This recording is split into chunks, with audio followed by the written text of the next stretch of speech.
Hello student, my self Anil Kushwaha from chemistry cracker classes.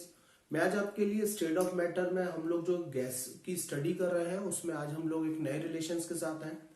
आज के मेरे रिलेशंस का नाम है प्रेशर लॉ भी हम इसे कह सकते हैं, हालांकि हम इसे गे लूसेक का लॉ भी कहते हैं। हम इसे वॉल्यूम टेम्परेचर रिलेशंस भी कहते हैं। आई एम वेरी सॉरी, हम इसे प्रेशर टेम्परेचर रिलेशंस भी कहते हैं। ठीक है, तो आइए मैं पहले डेफिनेशंस की बात कर लेता हूं, फिर मैं उसके आगे इसके बाकी के कंटेंट की बात करूंगा। बहुत सिंपल है कि at constant volume the pressure of fix amount of gas is directly proportional to absolute temperature. ये भी मेरा एब्सोल्यूट टेम्परेचर पे ही डिपेंड कर रहा है। लास्ट मैंने जो चार्ल्स लॉ डिस्कस किया था वहां पे भी वॉल्यूम आपका एब्सोल्यूट टेम्परेचर पे ही डिपेंड कर रहा था। ठीक है, तो according to definition pressure directly depend करेगा आपका एब्सोल्यूट टेम्परेचर पर। ये स्टेटमेंट है अकॉर्डिंग टू डेफिनेशन, ये कंटेंट आएगा। चलिए, अगर मान लीजिएगा 0 डिग्री सेल्सियस पर आपका इनिशियल प्रेशर पी नॉट है और T डिग्री सेल्सियस पे आपका कितना हो जाता है पीटी, तो रिलेशन जो डेवलप होगा वो होगा PT is to P naught 1 plus T upon 273। ये रिलेशन डेवलप होगा। ये भी आपका प्रेशर लॉ के अकॉर्डिंग है। हालांकि मैं इस स्टेटमेंट को देखिए, मैं इसे और अपडेट करता हूं। हम इसे लिख सकते हैं P इज टू के टी। हम इसे लिख सकते हैं, प्रोपोर्शन हटा के मैं कांस्टेंट यूज कर ले रहा हूं।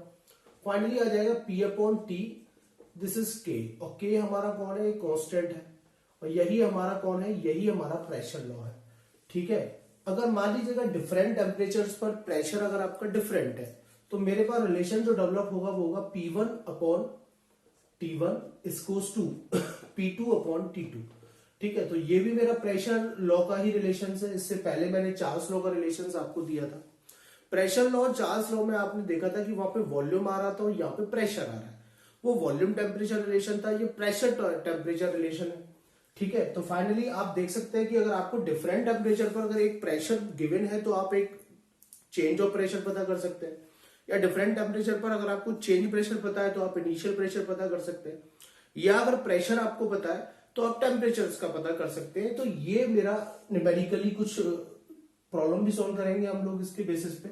अब बात आती है, हम इसका ग्राफ बना लेते हैं। आप देख सकते हैं y equals to mx plus c को फॉलो कर रहा है।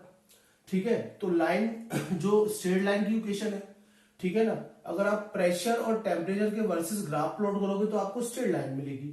ठीक है ना, इस तरीके की। अगर मैं डिफरेंट लाइंस ले लेता हूं, चलिए मैं डिफरेंट लाइंस ले लेता हूं, जैसे मैंने चार्ल्स में किया था। ठीक है ना, जैसे कि मैंने चार्ल्स लॉ में किया था।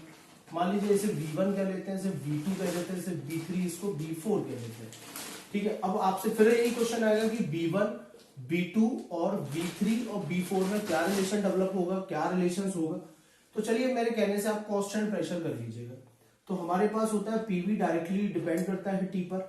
हमने इस बार क्या किया, इस बार हमने प्रेशर कांस्टेंट कर लिया, देख लीजिएगा। फिर वही चीज, टेम्परेचर बढ़ेगा तो वॉल्यूम बढ़ जाएगा, और आप देख सकते हैं कि इस वाली लाइन का टेम्परेचर ज्यादा होगा, इसका थोड़ा कम, इसका और कम और इसका और कम।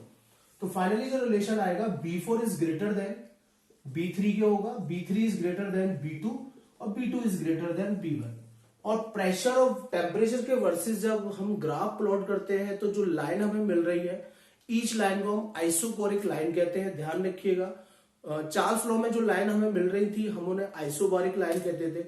ठीक है ना, तो इन चीजों का बड़ा जरूर ध्यान रखिएगा कि हम किस लाइन को, और जो बॉयल्स लॉ में हमें लाइंस मिल रही थी उनको हम लोग आइसोथर्मल लाइन कहते थे।